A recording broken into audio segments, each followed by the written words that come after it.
Fenêtre sur l'emploi, pour terminer notre émission, on s'intéresse à un sujet, alors à une profession dont on a beaucoup parlé pendant la période Covid. Les soignants, ils ont été applaudis, pas tout le temps d'ailleurs, pas très longtemps, mais ils ont été applaudis pour la mission et évidemment ce qu'ils ont fait pendant cette période. C'est une profession qui est en train d'évoluer, envie de changer peut-être du cadre. Beaucoup sont fonctionnaires, puis certains se disent, tiens, après ce Covid douloureux, et si je changeais peut-être pas de métier, mais d'environnement. On en parle avec Thomas Gendron. Bonjour Thomas. Santé. Vous êtes le CEO de Medels, tout à fait. Médical Autre. Exactement. C'est ça le jeu de mots de votre entreprise. Créée il y a 5 ans, c'est une start-up. Alors, il y avait d'un côté, il y a 5 ans, l'idée que quand on était libéral, on pouvait faire quelques missions, peut-être pour agrémenter, compléter dans les hôpitaux. Et puis après le Covid, là, vous avez aujourd'hui, dans votre entreprise, vous êtes une plateforme, des soignants fonctionnaires qui n'en peuvent plus et qui s'inscrivent et qui veulent passer dans le libéral. C'est bien ça? Qui veulent avoir plus d'indépendance. En effet, les dernières stats montrent qu'il y a 40% des soignants actuellement qui souhaitent un changement de métier. C'est un peu moins dur qu'un changement de métier radical, c'est plutôt une évolution dans leur métier et du coup ils veulent aller vers le libéral pour avoir plus d'indépendance. Confort, dans un confort de vie? Oui, un confort de vie, pouvoir être maître de leur planning et pouvoir vraiment gérer cela comme ils le souhaitent, ce qui implique aussi moins d'administratifs, parce qu'il y a énormément d'administratifs dans le secteur hospitalier. Oui. Et pouvoir se concentrer sur la gestion de leurs patients et pas de la gestion de tâches administratives. Et pour ça, ils se tournent vers le libéral.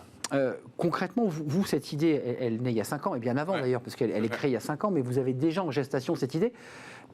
Qu'est-ce que vous aviez senti, qu'est-ce que vous aviez anticipé il y a 5 ans, en imaginant Medels?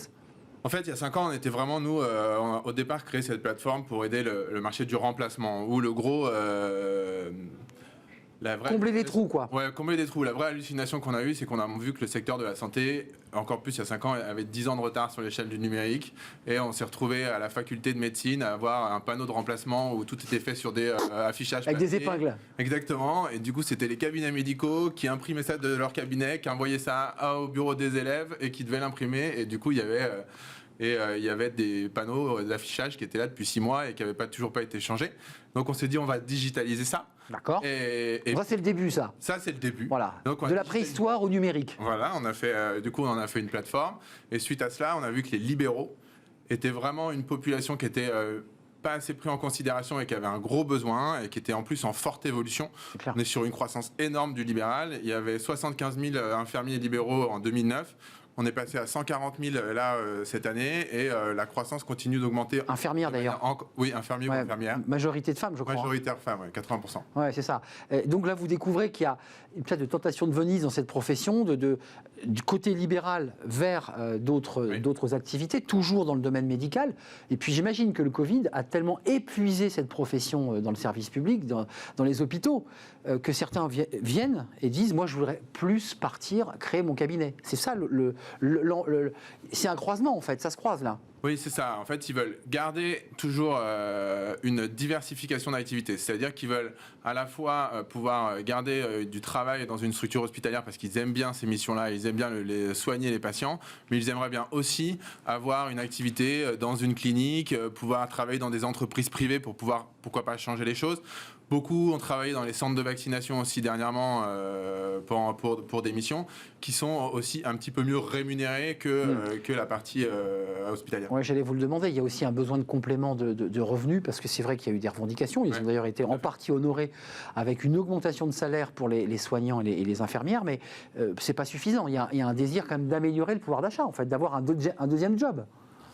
Comment elles font d'ailleurs techniquement quand on a une journée de travail à l'hôpital? On peut refaire une mission le lendemain, ailleurs, le week-end? Comment ça se passe? Alors quand elles sont à l'hôpital, elles sont obligées de travailler au sein de l'hôpital, au sein du groupement hospitalier, du coup avec leur contrat de fonctionnaire ou de salariat. Bien sûr. Mais donc elles n'ont pas le droit d'avoir des missions annexes dans des hôpitaux, dans des cliniques ou autres structures.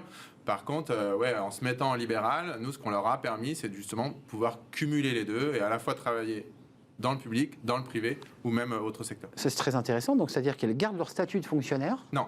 Elles perdent leur statut de fonctionnaire. Oui, donc dès lors qu'elles basculent dans l'univers libéral, elles deviennent indépendantes, travailleurs indépendants, et elles perdent leur statut de fonctionnaire. C'est un statut libéral. Donc là, vous avez beaucoup aujourd'hui de soignants qui quittent, je dirais, la sécurité de l'emploi pour cette aventure de libéral? Oui, énormément. Nous, on se concentre là pour l'instant sur les infirmiers et les médecins généralistes. Rien que le mois dernier, on en a rentré 500 nouveaux sur le mois. Et là, on en accompagne actuellement 3000 tous les jours. Où on propose des missions sur... Donc, il y en a 500 qui ont raccroché la blouse de l'hôpital public et de leur statut de fonctionnaire. Oui. C'est énorme. Et l'argument, j'imagine que vous échangez avec eux. Alors, c'est une plateforme, donc vous ne les avez pas forcément toujours mais comment ils justifient cette bascule? Pour plusieurs choses. Il y avait ils ont en effet énormément donné pendant la phase de Covid. Il y a eu un manque de considération sur la deuxième vague. Il n'y a pas eu une rémunération à la hauteur de leurs efforts. De leurs espérances et des efforts. Il y a un sous-effectif important dans les structures hospitalières. Clairement. Qui entraîne vraiment du coup un stress très fort de travail du coup pour toutes les missions qu'ils ont à l'hôpital. Et ils avaient envie de pouvoir avoir un meilleur équilibre entre leur vie personnelle et leur vie professionnelle. Et pour ça, le libéral répondait à leurs attentes. Juste un mot, je suis infirmière. Comment je fais là? Si j'ai envie de changer de monde, je suis infirmière à l'AP-HP, j'en peux plus. Comment je fais? Je vais sur votre site, je m'inscris, je fais une fiche, je donne mes compétences. Comment ça marche? Oui, du coup, vous avez juste à venir sur notre site, vous allez inscrire l'ensemble de vos informations et ils vont être contactés par l'une des personnes de nos équipes qu'on appelle des agents qui vont pouvoir accompagner ce soignant-là dans toutes ses démarches pour pouvoir passer en libéral. Changer de statut donc. Et changer de statut et puis après, du coup, à partir de ce moment-là, recevoir des missions via notre plateforme. Donc ensuite, la plateforme va orienter cette nouvelle libérale à trouver des missions ponctuelles. C'est des contrats longs. Comment ça se passe? On intègre un cabinet dans un remplacement? C'est des missions à la journée, du coup, où tout se refait via la plateforme. Nous, on va lui créer un profil qui va lui permettre d'avoir un vrai descriptif de son parcours professionnel.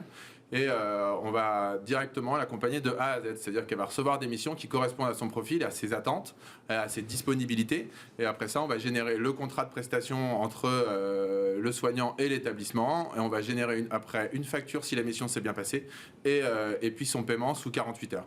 Excusez-moi, c'est quoi? Une forme d'agence d'intérim aussi finalement qui gère le contrat de travail, qui édite le salaire et vous êtes aussi une agence de placement de soignants en fait? On est une agence de placement de soignants. La différence avec l'intérim, c'est que nous, on n'est pas sur des formats du coup de salariat ou de CDD ou CDI. Mais statut libéral. Donc elles gardent leur indépendance. Enfin, nos soignants gardent leur indépendance, gardent leur vraiment diversification d'activités où elles peuvent être à leur compte et avoir des missions ponctuelles aussi en parallèle. Et ça permet du coup aux établissements de santé de leur apporter une nouvelle vague de soignants qu'ils n'avaient pas aujourd'hui avec l'intérim, parce qu'on est vraiment sur un autre type de profil. Et avec des qualités de soignants importantes, c'est des gens qui quittent l'hôpital, qui ont un très bon niveau de soins, j'imagine. Qu'on a différents types de soignants, en effet, on a certains qui quittent l'hôpital, donc en effet, qui ont un très bon niveau de soins, ou d'autres aussi qui sont à leur compte, donc qui sont en libéral et qui ont aussi un très bon niveau de soins, mais qui va être différent. Oui, c'est pas le même soin. Ils ont aussi une grande autonomie et une vraie logique de gestion d'une structure, d'entreprise et de responsabilité qui est aussi très bien valorisée par les établissements de santé.